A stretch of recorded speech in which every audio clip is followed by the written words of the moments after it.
আজকের টপিক ফিস্চুলায় কি ডায়েট খেতে হবে। নমস্কার, আজকে আমরা আলোচনা করব যে অ্যানাল ফিস্চুলা হলে কি ডায়েট খেতে হবে।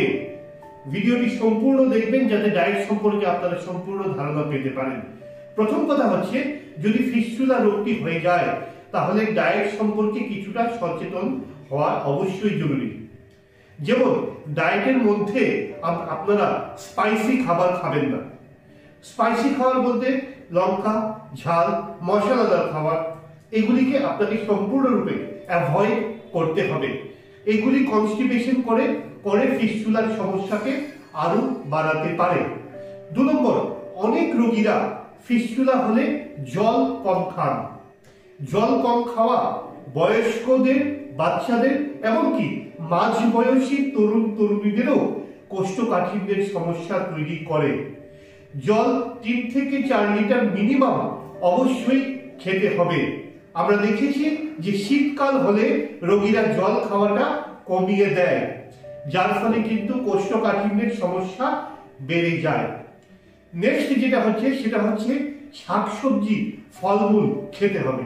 অর্থাৎ যেই সিজনে বা যেই ঋতুতে যে শাকসবজি পাওয়া যাবে সেটাই খেতে হবে। দিনে সম্ভব হলে একটি ফল খাওয়ার চেষ্টা করুন, পারলে 2টো ফল খান। খুব বেশি দামি ফল খেতে হবে সেটা আমি বলছি না।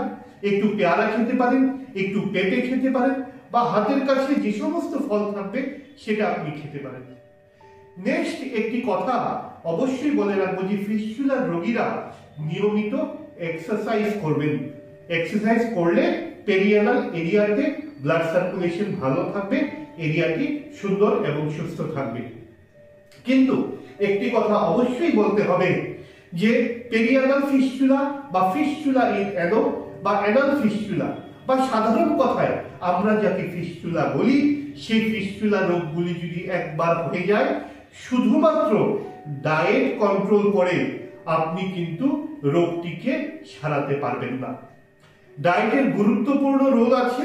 আপনার যে উপসর্গগুলি আছে, কষ্টগুলি আছে, সেগুলি সঠিক ডায়েট হলে আপনি অনেকটা ভালো থাকবেন।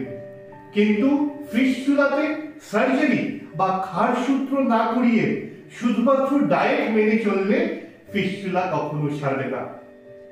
কিছু কিছু রোগীর ফিস্চুলা চুপচাপ ভেতরে বসে থাকে, যে ফিস্চুলা আছে অথচ কোনো সিমটমস নেই। এমআরআই করা হয়েছে, proved that it is a fistula, but ওটা শান্ত আগ্নেয়গিরির মতো চুপচাপ শরীরের ভেতর বসে আছে। সেই ফিস্চুলা যে কোনোদিন বার্স্ট করতে পারে, অর্থাৎ সেখানে পুঁজ হতে পারে, ফুলে যেতে পারে, ব্যথা হতে পারে, এবং যন্ত্রণা হতে হতে যদি অপারেশন না করা হয় তাহলে একদিন ফেটেও পুঁজ বেরিয়ে যেতে পারে। তাই শুধুমাত্র ডায়েটের উপর নির্ভরশীল থেকে ফিস্চুলা চিকিৎসা নিজে নিজে করতে যাবেন না।